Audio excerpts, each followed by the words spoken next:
Ready for some controversy day? Here we go. What is up, everybody? How's it going? How's it going? So, I'm gonna put this right out as a preface, whatever, as a preface here. I am not a Max Verstappen fan or a Lewis Hamilton fan. If anything, if anybody on the whole like track, whatever, I'd say I root the most for like Charles Leclerc, and because I like the Ferrari and whatever. So that's that out of the way. You can't call me biased one way or the other. Here it is, the Max Verstappen and Lewis Hamilton crash. And I'm gonna preface this too. I understand that they both could have done more to not come in contact there. That's obvious. Obviously, in any crash, two people, racing crashes, let's put it that way, road crashes are different, but like any crash during a racing incident, obviously both people could have done something else to minimize the chance of it happening. With how much downforce that those cars make, you can't tell me that, like, almost washed the front right there. You can't tell me that Lewis Hamilton couldn't have been 2 inches, 3 inches, 4 inches more to the right. Like, if you watch the race and you watch that, the highlight of that crash, he missed the apex by a ton. And it was probably only like a foot maybe, but in F1 that's a ton of space. And he knew exactly where Max Verstappen was. He knew exactly where he was on the racetrack. Like, you know, he had the best view of both the apex and the Red Bull. And if you watch, he the whole time kept his hands in one static position. There was no, I need to get a little bit farther to the right, pull over, nope, nothing. If you watch the replay from Max Verstappen's side, you know, obviously they have those tiny ass little, whatever you want to call it, side mirrors. Obviously, he didn't think that Lewis Hamilton was going to make that move. That much is probably sure. You know, he covered off the inside.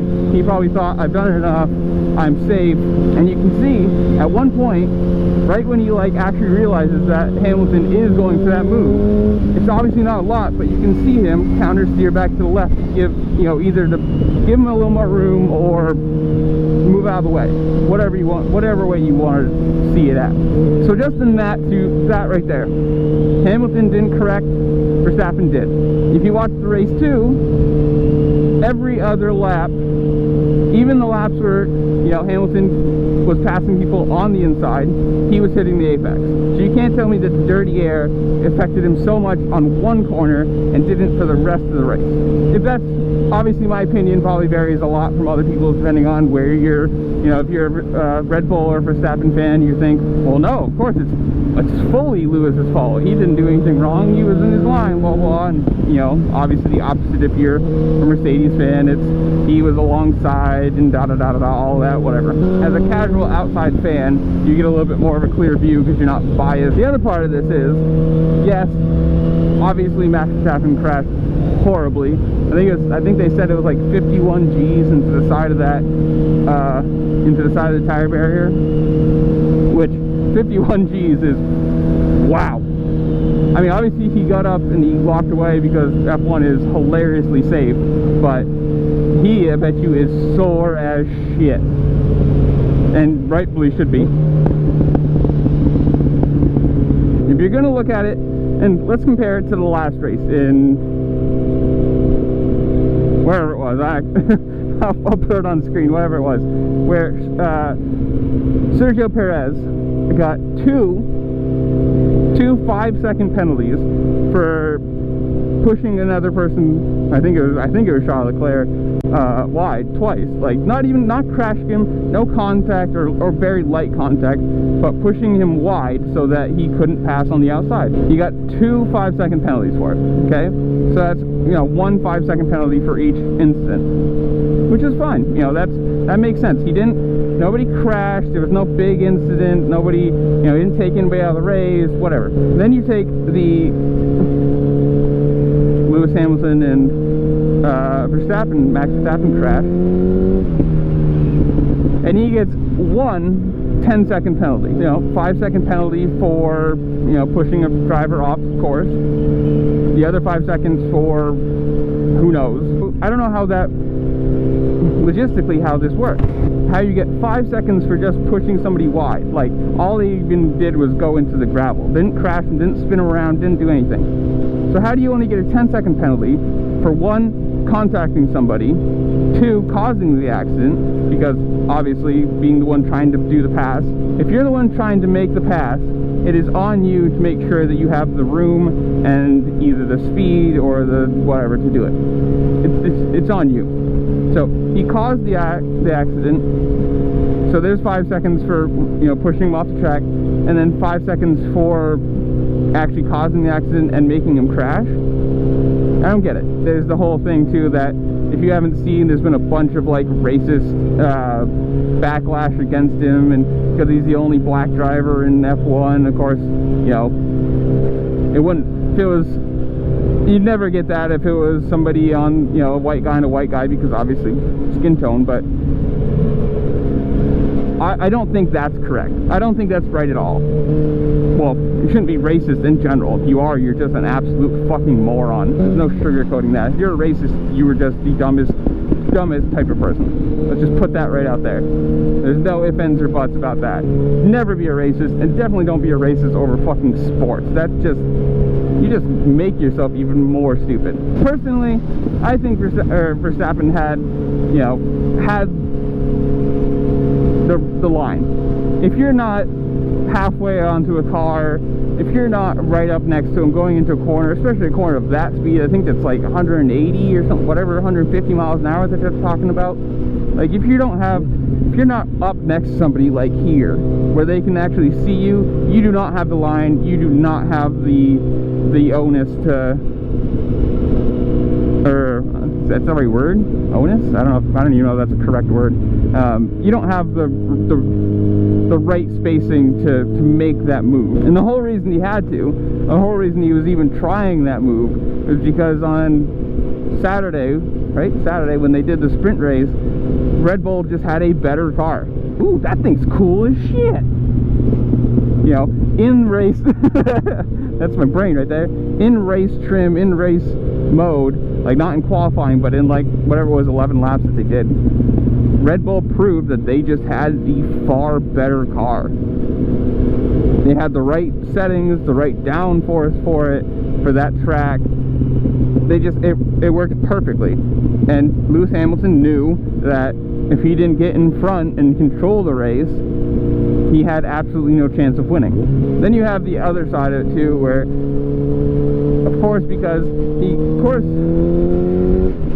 with how sports are today, everything has to be checked. And I mean, if he didn't have a concussion, they have magic inside those cars. But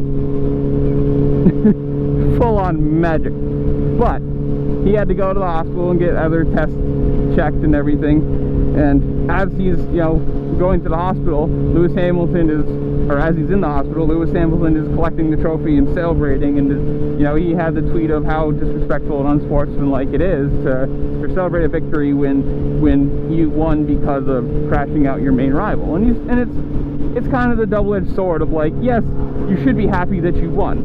I'm fine with that. But it is like, you should be a little less boisterous about it when you only won because you took out your main rival and your car is so much faster than everyone else in that sport. You know, if it was a more fair competition, more fair, like all the cars were closer together, that 10-second penalty would have been death. But because of how far ahead Mercedes is from, you know, everyone else, McLaren, Ferrari, Alpine, like all that stuff, that 10-second penalty didn't even matter. You know, when he got the 10-second penalty, came out in like 3rd or 4th, whatever it was, his teammate got told to let him go by, which is cool. You know, hey, not even trying to hide it, just on the radio, hey, let him go, don't fight him, okay, you know, real fair there. And then won by another 5 seconds just because how quick it is. And that's with, like, the thing is too, you could say like, oh, well, he won because everyone else is like bad or whatever, and it's like, not really. When you look, Charles Leclerc was doing personal best all the way up to the last few laps, and he was still getting caught by a second a lap. Like, it just shows how, obviously you can say that, yes, Lewis Hamilton might have more skill than Leclerc, or whatever you want to, however you want to put it, but you can't say that the car isn't just massively faster. So that's it. My opinion, Lewis Hamilton caused a crash. The penalties that they've got in F1 are just a fucking joke. You have the fact that, you know, everyone in it is just money, or babies with money. The moment it happens, you have Red Bull calling the race director, you've got Mercedes calling the race director, you've got him sending emails, you've got him running on, you know, running on TV going to the race direction. You've got all this stuff that just, it's racing for rich people with 5-year-old personalities. Like, let's be honest about it. Tell me in the comments down below, what do you think about this crash? What side of it do you fall on? Do you think, are you a casual fan? Are you a Mercedes or Red Bull fan? Whatever. If you even watch it, if you didn't, just go type in, you know, Max Verstappen crash, and it'll come up on YouTube, and then come back and comment what your opinion on this is. And as you're going down the comments, make sure while you're scrolling down, you hit the subscribe button, the like button, you know, have a conversation with me, and let's be friends. Let's be internet friends. I'm very, very personable. Comment down below, tell me what you think. Make sure to like, share, subscribe, do all that fun stuff. My socials are all in the description below, like always. And I will see you all later. Peace.